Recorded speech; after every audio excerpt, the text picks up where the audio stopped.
Muy buenas tardes, bienvenidos un día más a Todos Geopolítica, bienvenidos al programa en el que les contamos, repasamos y sobre todo analizamos todo lo que está pasando en el tablero geopolítico. Todo esto en un día marcado por el mayor ataque de Rusia desde el inicio de la guerra. Se habla de más de 800 drones y misiles que por primera vez han alcanzado un edificio gubernamental en Kiev. Enseguida les contamos cómo está la situación en Ucrania, mirando también a cómo está la situación en el campo de batalla, pero vamos a escuchar en los próximos minutos a Donald Trump, el presidente de Estados Unidos, que ayer ponía sobre la mesa sanciones contra Rusia. Decía que estaba listo para pasar a la segunda fase. Su secretario del Tesoro, por cierto, Scott Bessent, hablaba de un colapso económico de Rusia. Apunta sobre todo a China y a estas sanciones secundarias, estos aranceles secundarios que quiere implementar tanto Estados Unidos como Europa. Mirando estas cuestiones, pondremos también la mirada en Oriente Medio, en este atentado terrorista que ha tenido lugar en Israel, en un momento de choque total con España. Ahora, por cierto, el gobierno español ha llamado a consultas a su embajadora en Jerusalén. Enseguida les contamos cómo está la situación en Oriente Medio. Miramos también a la tensión con Venezuela. Vamos a analizarlo con los mejores expertos, pero empezamos con las últimas horas. Empezamos contándoles que el presidente de Ucrania, Volodymyr Zelensky, ha calificado el mayor ataque aéreo de Rusia contra su país como implacable y un intento de prolongar la guerra. Los ataques tuvieron como objetivo ciudades de todo el país. Uno de ellos, por cierto, provocó, como está viendo, un incendio en el principal edificio gubernamental de Kiev. En total, al menos 4 personas han fallecido. La Fuerza Aérea de Ucrania afirmó haber derribado 751 de los 805 drones utilizados en los ataques y 4 de los 13 misiles. El enviado especial de Estados Unidos para Ucrania comentaba este domingo que Rusia parece estar intensificando el mayor ataque de la guerra. Mientras tanto, el presidente de Estados Unidos, Donald Trump, amenaza con sanciones a Moscú. Dice que está listo para proceder a la segunda etapa de agregar más sanciones contra Rusia después de los últimos ataques a Ucrania. En declaraciones a la prensa, saliendo de la Casa Blanca para asistir a la final del Abierto de Estados Unidos, Trump ha abordado la crisis en Oriente Medio, instando a una solución al conflicto en Gaza. También afirma que abordará la negativa de Hezbollah a entregar sus armas, tal y como se acordó en el acuerdo de alto el fuego con Israel. Esta es la amenaza de Trump. Habla de una segunda fase de sanciones contra Moscú. Ready to move to the second phase of sanctions against Russia or punishing Putin. How is your call with the Prime Minister?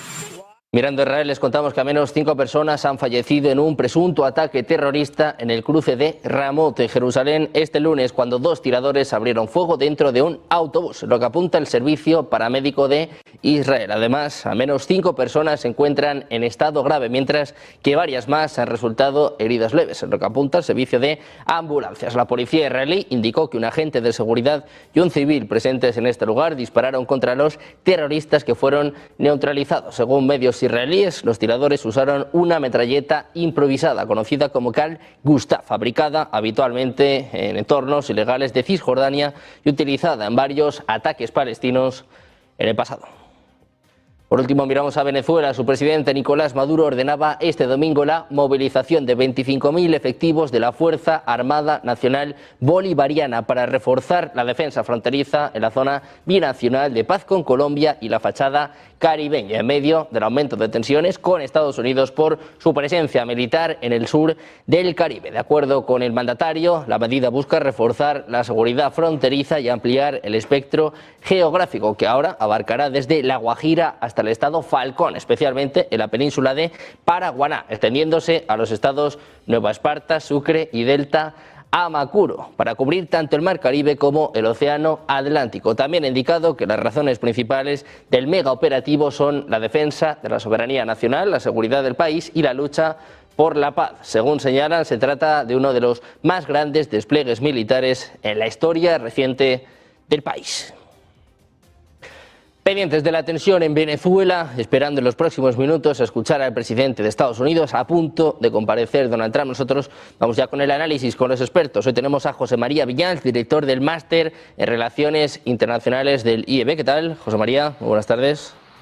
Hola, muy buenas tardes. Tenemos también a José Luis Orella, profesor en la Universidad CEU San Pablo. ¿Qué tal? Muy buenas, José Luis. Muy buenas tardes. Muy buenas, como siempre, un placer estar con vosotros y con mis compañeros.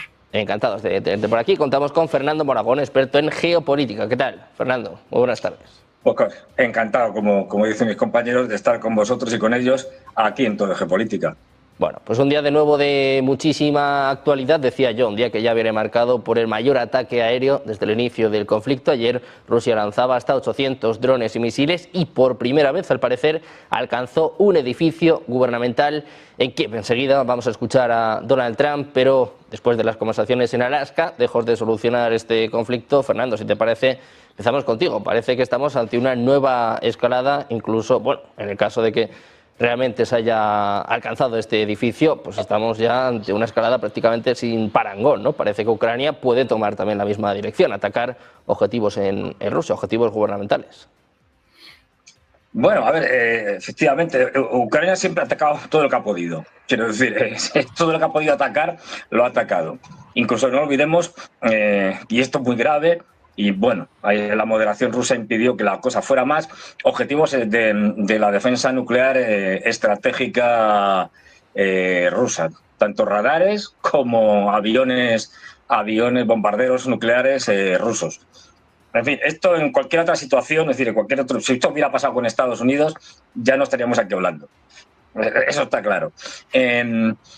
Entonces, bueno, ya digo, han atacado todo lo que han podido, es decir, desde población civil a refinerías, pasando por todo lo que han podido, con lo cual, bueno, pues Ucrania no va a variar su comportamiento en ese sentido, va a seguir haciendo todo lo que puede.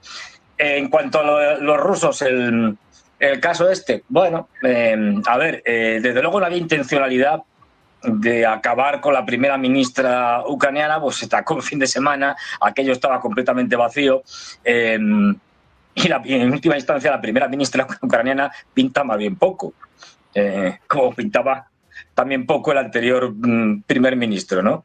Entonces, bueno, de hecho es muy gracioso cuando sale la primera ministra allí que fue a ver los destrozos y se presenta diciendo, se presenta en ucraniano a los ucranianos, ¿no? Es decir, soy la primera ministra de Ucrania. O sea, que ni siquiera la conocen los ucranianos, porque no pinta nada. Es decir, ¿alguien se imagina a Macron o yo qué sé, o a Pedro Sánchez saliendo por televisión diciendo, soy el presidente del gobierno español, me llamo Pedro Sánchez? No. Pues eso lo dice todo.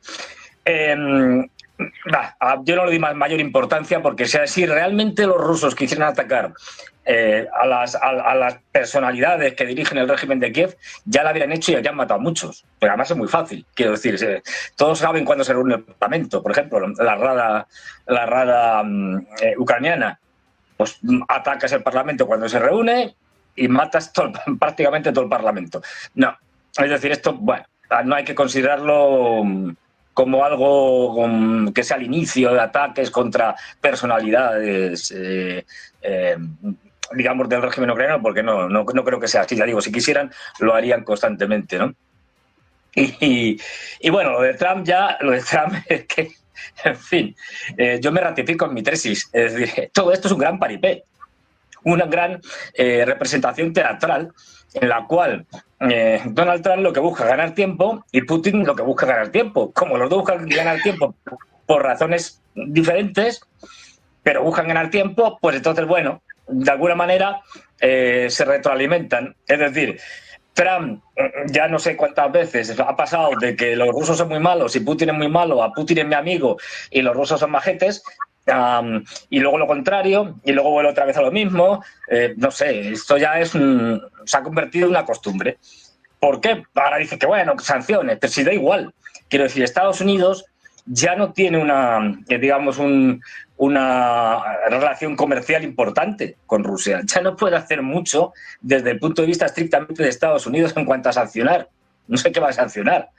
Si lo más que podrían hacer, y si hacen eso sería un desastre, es ordenar la incautación de los bienes rusos, vamos, de los activos rusos del Banco Central ruso. Vale, para eso hacen esto, sería un desastre para el comercio internacional, para todo. Pero bueno, si es que no hay nada que pueda hacer, con lo cual, incluso aunque pusiera sanciones, ¿qué vas a sancionar? Pues serán sanciones simbólicas a personas concretas, a instituciones, y lo que puede sancionar, o lo poco que puede sancionar, perjudica a Estados Unidos.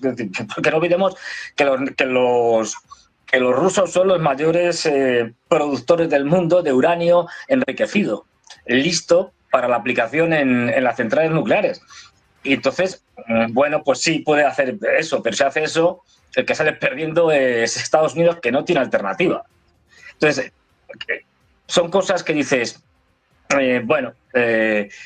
y teniendo en cuenta después lo que ha sucedido con la Organización de Cooperación de Shanghái, lo que hemos visto la semana pasada, donde se ha reafirmado el apoyo de la India y China a Rusia, y esa imagen icónica ya de los tres, de Narendra Modi, de Putin y de Xi Jinping, con las manos unos puestas encima unos de otros, producto de la estupidez, entre otras cosas, de la política exterior del señor Trump, que ha echado a la India en manos de los chinos. Es decir, es una cosa que no hay que lo entienda, vamos.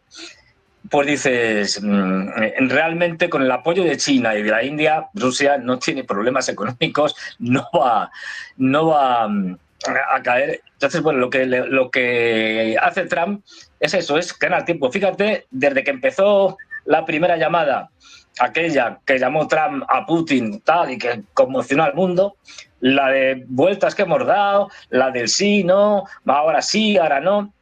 Sí, ahora sigue mareando la perdiz, es decir, y lo va a seguir haciendo, y luego pues dirá, bueno, pues no, pero hemos encontrado un punto de acuerdo y hay avances y tal.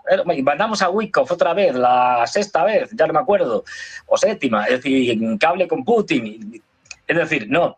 Esto lo que buscan ambos, ya digo, es ganar tiempo, y en el caso de Trump, que los rusos estén en una posición tan dura ya, con una derrota tan eminente, tan obvia del ejército ucraniano, que Trump pueda presentarse y decir, no, miren ustedes, es que esto ya no da para más. Yo lo he intentado mediar y tal, y bueno, pero no se ha podido, y por lo tanto, pues Estados Unidos tiene que salirse esto y dejárselo a los europeos, que lo gestionen como les dé la gana, que es su problema. Básicamente es esto. O sea, no hay que darle más vueltas. Y esto, pues van a seguir con este juego todo el tiempo que haga falta. Pero importante, ya lo ha dicho Víctor Orbán. A ver, esto va a acabar con una parte que se la va a quedar rusa, que ya veremos qué parte es o cuánto ocupa, una parte que va a ser una zona, digamos, tapón, es decir, una zona más o menos desmilitarizada y tal, y una parte que será lo que quede de Ucrania, que bueno, que eso ya no será Ucrania, será, aunque se llame Ucrania, será otra cosa porque habrán perdido al menos dos partes, es decir, 2/3 de lo que era. De hecho, ya están las tropas rusas entrando, digamos que con fuerza en Dnipro. Ya habían entrado en Dnipro hace mucho tiempo, pero habían ocupado, en la región de Dnipropetrovsk habían ocupado pequeñas localidades sin mayor interés, porque le estaban reconquistando la parte sur de Donetsk. Y ahora ya que se han conquistado eso, están avanzando con relativa rapidez en una guerra, en la que es una guerra de desgaste, en la que es muy difícil avanzar, en la región de Dnipropetrovsk. Es decir, una más que van a meter al cajón. Y vemos un ejército ucraniano, lo ha reconocido hasta el general Sirski, que ha dicho que esto está medio perdido, más o menos. Dice, Rusia supera a las fuerzas ucranianas en una proporción de 3-6. En direcciones clave, la ventaja rusa puede ser de 4 a 6 veces mayor. Es decir, este es el juego, y esto lo va a seguir haciendo Trump. Y no hay que hacerle mucho caso, quiero decir, como la mayoría de las cosas que dice Trump, no hay que hacerle mucho caso. Y bueno, más o menos es esto. Bueno, pues un momento de tensión, un momento en el que parece que estamos asistiendo a una nueva escalada. Hasta ahora decía el presidente ruso, Vladimir Putin, que bueno, no iban a realizar ataques a edificios gubernamentales. Se le había planteado más de una ocasión. Ahora parece que bueno, estamos en otro escenario. José Luis, te quiero preguntar a ti también por esto. ¿Qué te parece este ataque histórico que ha tenido lugar este fin de semana y qué consecuencias puede tener también para el conflicto o la negociación con Rusia? Bueno, más que el acto un poco simbólico, que haya caído uno de los drones y haya atacado un edificio gubernamental, lo más preocupante yo creo que es el número, ¿no?, de drones y de misiles, ¿no?, que antes estábamos acostumbrados a que fueran en torno a 2 centenares y ahora ya están llegando al millar, ¿no?, lo cual muestra esa capacidad regular de suministros, de mayor potencial, que es lo que en realidad está afectando a los ucranianos, ¿no? O sea, todo el problema de saturación de sus defensas antiaéreas, la imposibilidad por la extensión del país de poder defender cualquier tipo de objeto objetivo y, por tanto, como toda su infraestructura energética y actualmente en los últimos bombardeos la productiva, pues está siendo afectada y, por lo tanto, limitando cada vez más los suministros que puedan tener en el frente, ¿no? Aparte de la gran demanda de mano de obra de infantería que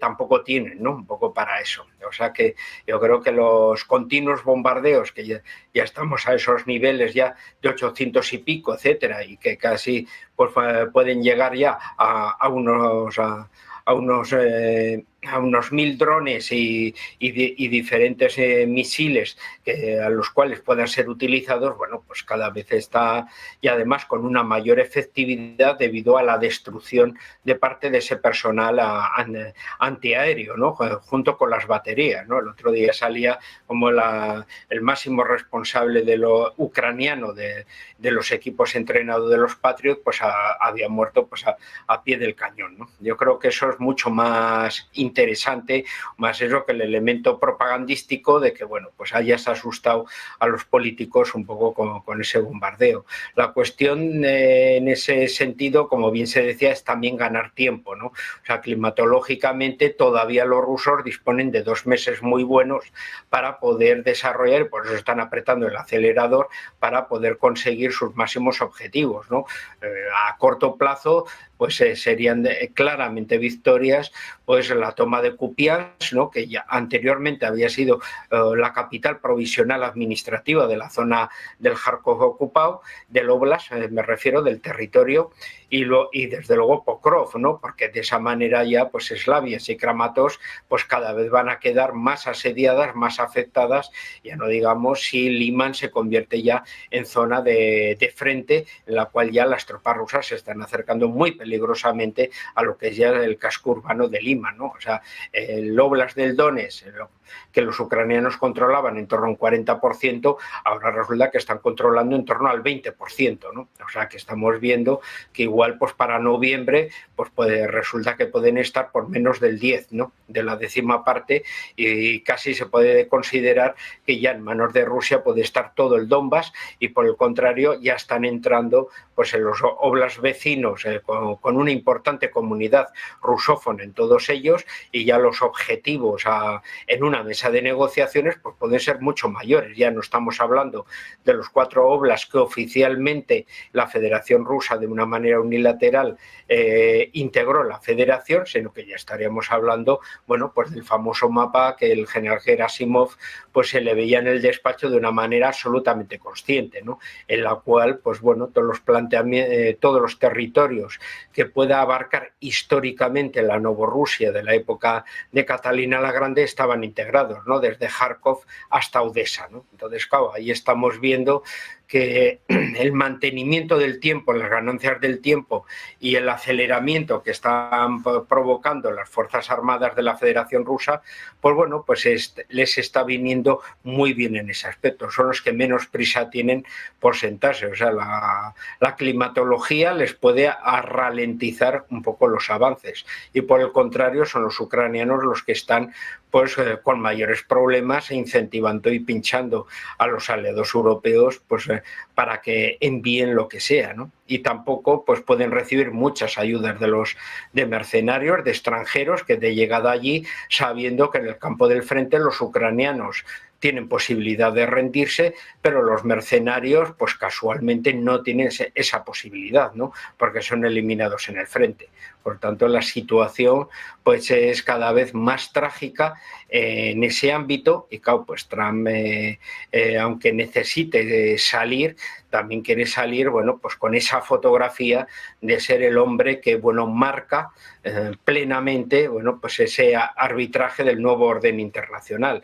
Y ahora lo de las sanciones no deja de ser una respuesta, bueno, a esa imagen de la Organización de Cooperación de Shanghái, en la cual, bueno, pues el resto de las potencias, la demostración de fuerza a nivel de política internacional que ha demostrado Putin de no estar aislado internacionalmente y formar parte un poco de esa alianza, pues le obliga también a Trump, bueno, pues a tener que responder de alguna forma, aunque como bien se ha dicho antes, bueno, pues cada vez las respuestas económicas, como se ven, bueno, pues tienen un efecto cada vez menor en lo que es en la economía rusa, muy adaptada a una economía de guerra. Luego habrá que ver en su transición a una situación de paz, bueno, pues cómo se puede dirimir eso. Pero claramente en la economía de guerra ha sabido adaptarla, ha sabido evolucionarla y los recursos que tienen los rusos pues están generando en ese aspecto unos suministros regulares y que sus fuerzas armadas, bueno, pues no tengan esa precariedad que sí tienen, por el contrario, las fuerzas armadas ucranianas. Pues José María, por esto mismo te quiero preguntar cómo valoras el momento, bueno, por el que estamos pasando, ¿no?, en este conflicto en Ucrania, con este ataque sin precedentes de Rusia, hasta 800 drones y misiles, y con Europa y Estados Unidos que amenazan, pero que no terminan de dar ningún paso, no terminan tampoco de sentar a Putin. Es una demostración de fuerza por parte del Kremlin. 800 drones a estas alturas, lo que nos está transmitiendo es la capacidad que tiene Rusia de poder fabricar, de poder desplegar y de poder poner encima de Kiev y de otras ciudades y otros puntos estratégicos esa capacidad tecnológica y esa capacidad de producción masiva. También es una señal, es un gesto hacia los socios con los que se reunió la semana pasada, de que Rusia sigue en esa guerra de desgaste cómodamente, y es un gesto a los países sancionadores de que por mucho que se quiera sancionar a Rusia, es muy difícil llevar a cabo un embargo de un país que va desde el Báltico hasta el estrecho de Bering, ¿no? Por lo que países como Kazajistán, países como China, países de Oriente Medio, antiguos países de la Unión Soviética, son transmisores que es muy complicado de identificar a esos jugadores y que es muy difícil también por parte de la Unión Europea parar esa circunvention. De ahí un poco la respuesta de la Unión Europea, que es bueno, ir más allá y que este 19 paquete de sanciones que se está horneando vaya directamente contra esas empresas, esos bancos, esas navieras que se dedican a transportar estos productos y que por lo tanto pues que se estén haciendo inefectivas las sanciones europeas, sobre todo en lo que a las sanciones comerciales se refiere, porque todos esos drones llevan tecnología que está sancionada, llevan chips que por supuesto están sancionadas, llevan también tecnología de guiado que por supuesto está sancionado, por no hablar de lo que serían un poco las cargas explosivas, todos los materiales de defensa o de doble uso que se hayan podido utilizar en esos equipos, ¿no? Por lo tanto, yo creo que desde el punto de vista del gesto, de lo que es la simbología, yo creo que es un mensaje muy claro tanto a los que están alineados con Rusia como para aquellos que están en esa guerra de desgaste más desde el punto de vista económico. Y, por supuesto, un mensaje desesperanzador para Ucrania, que en esa guerra de desgaste, si le fallan o le pisa la manguera a un país díscolo de la Unión Europea, ya sea el propio Trump porque quiera sentar y reimponer esa hoja de ruta y que las partes pues se avengan, ¿no? A por lo menos sentarse o a recomenzar ese proceso de reuniones, pues obviamente Ucrania pues sufre mucho más que Rusia, ¿no? Que parece tener esos pipelines, esas líneas de suministro mucho mejor aseguradas que la propia Ucrania. Cuando hablamos de las sanciones, recordemos que la Unión Europea ha ido imponiendo poco a poco sanciones a Rusia, teniendo también muy en cuenta cuál sería el efecto boomerang, ese efecto que se pudiera dar la vuelta y afectar a la economía europea. Todavía quedan muchas sanciones por poner. Por ejemplo, el gas ruso no está prohibido su importación a la Unión Europea. Hay determinadas operaciones, como por ejemplo esa operación de reloading o de recarga, gas de origen ruso que sí que está prohibida, pero la importación en sí de gas ruso, si puede llegar vía metanero, por ejemplo, que es factible, o incluso puede llegar vía alguno de los gasoductos que van por el este de Europa y que pasan por Turquía, como Eslovaquia y como los suministros que llegan a Eslovaquia y Hungría, pues también podrán seguir recibiendo gas de Rusia. Luego, por ejemplo, hay una sanción que es clarísima, pero que ha sido imposible poner a los países de la Unión Europea, alinearlos de cara a esa sanción. También la Unión Europea no ha utilizado lo que son las sanciones secundarias y también ha tenido extrema caución en sancionar a entidades o bancos o empresas que ayudan en esta circunvention de sanciones para solamente sancionar casos muy particulares, ¿no? Que realmente pues, eran de dominio público y que casi estaban en la prensa. Ahí puede ser mucho más agresiva. También en lo que es lo que se llama la flota fantasma, ¿no? La flota rusa, también pues la Unión Europea no ha parado de incrementar el número de barcos.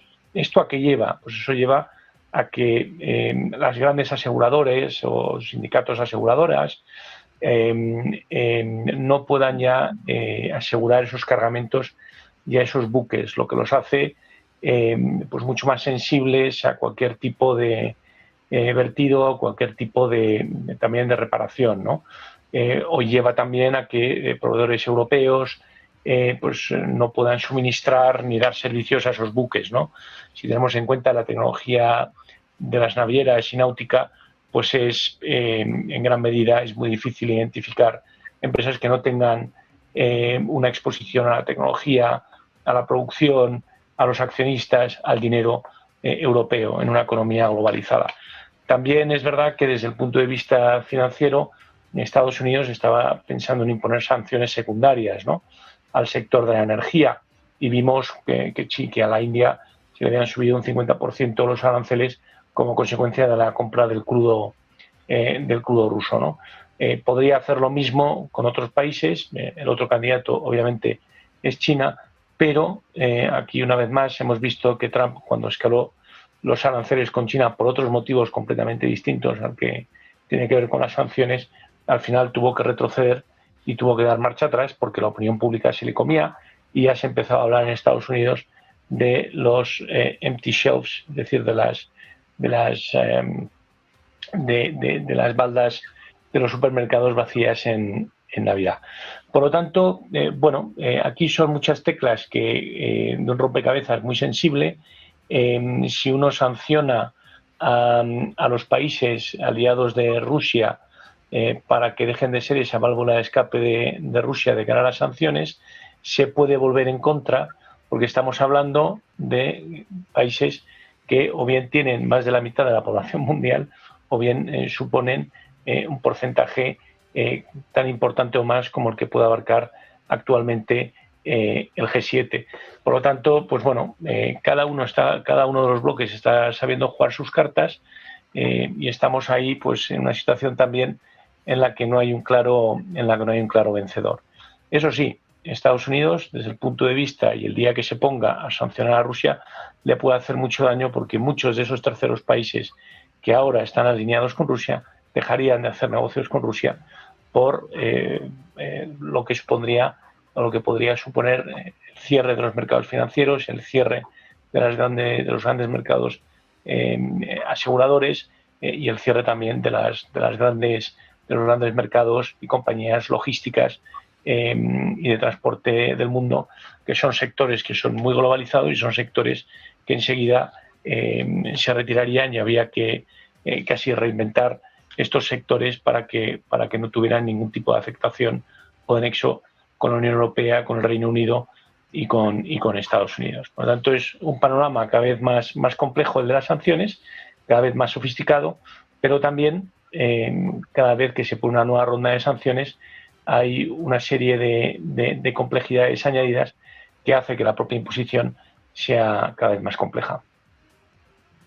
Bueno, pues un momento complejo, un momento para discernir si estamos más cerca o más lejos del final de este conflicto. La verdad que es bastante complicado, ¿no?, aventurar ahora que Trump va a poder solucionar esto pronto. Fernando, te quiero preguntar por una cosa que ya mencionabas antes, esta cumbre de la OCS en Shanghái, que parece que ha enfadado mucho al propio Donald Trump. Decía que India y China están, que India y Rusia están eligiendo a China. Estamos viendo, pues un cambio, ¿no?, en el orden geopolítico que está provocando Trump y cómo puede reaccionar. Sabemos que Trump es imprevisible, está perdiendo la batalla geopolítica. Él mismo está empujando a India o a Rusia hacia China, con lo que esto conlleva, ¿no?, para el tablero geopolítico. Así es, efectivamente, la torpeza de Trump en este sentido es mayúscula. Quiero decir, si lo que pretendes es, digamos, por un lado, conseguir que Rusia, a través de una finalización de la guerra de Ucrania más o menos favorable a los rusos tengan una posición relativamente neutral en caso de un ataque a China, etcétera. Y como elemento fundamental lo que quieres también es ganarte, digamos, el afecto, casi diría yo, de los indios, es decir, los intereses de los indios, pues luego lo que estás haciendo es un desastre. Porque al atacar a la India con aranceles secundarios, es decir, los indios, Narendra Modi lo dejó muy claro. Dice, bueno, puestos a elegir, pues lo tenemos muy claro los rusos, pero ya no solo porque tengan una larga tradición de amistad y de negocios conjuntos, venta de armamento, etcétera, desde la época de la Unión Soviética. No, porque en esto son muy realistas. Es decir, simplemente es que la India necesita el petróleo ruso, tal cual. Con lo cual, si tengo que elegir entre que me pongas unos aranceles del 50% o del 200%, da igual, pues prefiero que me pongas aranceles que quieras, porque yo necesito el petróleo ruso. Sin energía no vamos a ningún lado. Digamos que es la base de todo y la clave en cierto sentido de todo. Es decir, cuando vas rascando los conflictos geopolíticos, siempre al final te encuentras una lucha por el control de los recursos energéticos y los minerales estratégicos, siempre. Pues bien, ahí Trump no ha podido ser más torpe. Primero con China, con esos aranceles que, como bien señalaba Juan Antonio Viñals, tuvieron que regular, porque no olvidemos que China ya es muy difícil de chantajear. Entre otras cosas porque tiene, por decir solo una que todos conocemos, las famosas tierras raras, que en el momento que lo corte se acabó. Es decir, Estados Unidos y Europa se van a la Edad Media, tal cual, porque las tierras raras ahora mismo suponen básicamente casi todas las tecnologías, habidas y por haber, desde las militares, pasando por ejemplo a la aeronáutica civil, por supuesto todo lo que es informática, inteligencia artificial, ordenadores, móviles. O sea, nos iríamos a la Edad Media. Y ahí no hay alternativas. O sea, el problema es que por el momento no hay alternativas. Estados Unidos está intentando reiniciar la explotación de los yacimientos que tenía y tal, pero eso aún así es a largo plazo y no tendrá suficientes. Y ya digo, estamos hablando de aproximadamente, depende de las fuentes, de un 70% del mercado mundial de tierras raras está en manos de los chinos, y de tierras raras ya procesadas, es decir, ya listas para su utilización, el 90%. Es que no hay nada que hacer, es un monopolio. Con lo cual, con la India pasa igual, o sea, son países que ya no puedes chantajear. Puedes chantajear a países pequeños, vale, pero a este tipo ya de colosos es imposible, porque además es que dependes de ellos. Es que el mercado está tan integrado que Estados Unidos, si le pone, aparte de que tiene otros recursos, aranceles o lo que sea, a China, pues se está poniendo aranceles a sí mismo. Quiero decir que está golpeándose a sí mismo. Yo por ahí no veo posible salida. Es como el tema del gas. Es decir, bueno, pues es que aunque se tomen medidas y tal, bueno, ya sabemos que los europeos reflexionaban mucho, y esto lo reconocía hace un par de años, cuando era ya empezado el conflicto y estaban poniendo las sanciones más duras, iniciales y tal, en el 2022, pues en 2023 esto lo reconocía la ministra sueca, siempre lo recuerdo, de finanzas y tal, que decía, de economía, que decía, bueno, nosotros pusimos las sanciones, pero la verdad es que no sabíamos qué efecto iban a tener sobre la Unión Europea. Es decir, nos confesó que habían puesto sanciones así por la buena, sin pensar. Venga, ponemos sanciones a los rusos, que nos perjudican, no sabemos, ya veremos en la práctica. Esto es la realidad de la Unión Europea. Es que el problema es que tenemos unos dirigentes completamente idiotas, inútiles y analfabetos, que no saben lo que hacen. Y entonces hacen cosas como esa. Entonces, pues ahora las sanciones que le pueden meter a Rusia, pues puede pasar cualquier cosa. Pero vamos, fundamentalmente nos autosancionaremos y hundiremos más en el abismo en el que ya estamos, ¿no? Vamos a ver qué pasa en Francia en esta semana con las posibilidades de que caiga el gobierno francés con una crisis económica galopante y una bomba de relojería, que es Francia, que vamos, como para estar pensando en Ucrania. Y ese es el gran problema. Es decir, es que el gas, es que dices, bueno, nos cargamos el suministro de gas natural licuado en Europa, vale, bien. Sancionamos todo el gas que entra a través del Turk Stream fundamentalmente para los países de Europa Oriental. Vale, hacemos esto, pero es que hay un problema de fondo, que es que no podemos reemplazar el gas ruso solo y exclusivamente con el gas natural licuado norteamericano. No producen lo suficiente. Y encima es pan para hoy, hambre para mañana, porque no olvidemos que el gas natural licuado es fundamentalmente, el que nos mandan, viene de la fracturación hidráulica, y los campos de la fracturación hidráulica se agotan muy rápido, y todo el mundo sabe que esto en la década que viene es una curva que irá para abajo. Es decir, la cantidad de gas natural licuado que se podrá extraer en Estados Unidos es una curva descendente. Tendremos menos, pero es que tampoco podemos recurrir a otros suministradores como Qatar, no digamos ya Irán, que estamos enfrentados con ellos. Es decir, luego no tenemos alternativas. Es decir, es que ahora tenemos que seguir comprando a los rusos, eso sí, haciéndonos trampas en nosotros mismos, porque no hay otra. Es decir, porque no hay otros vendedores. Pero es que encima el futuro no es negro, es negrísimo. ¿Por qué? Porque los rusos, en su giro hacia Asia, acaban por fin, parece ser, de sellar una cosa que viene ya de muchos años, pero que parece que ya por fin se han puesto de acuerdo, que es el Fuerza de Siberia 2. Y el Fuerza de Siberia 2 se supone que va a estar más o menos operativo hacia el 2030, va a suministrar 50.000 millones de metros cúbicos de gas a China, más los 38.000 que ahora le están suministrando, que los están subiendo a 44.000 y que llegarán también a los 50.000 millones por el Fuerza de Siberia 1, esto significa que más o menos todo esto, bueno, es más, es decir, pero Fernando, vamos, es el equivalente a lo que nos suministraban a través del Nord Stream 1 y del 2. Fernando, hablando de las sanciones, si me permites un momentito, vamos a escuchar al presidente de Estados Unidos. Decíamos que iba a comparecer Donald Trump, pues conectamos ya con él. Escuchamos al presidente de Estados Unidos.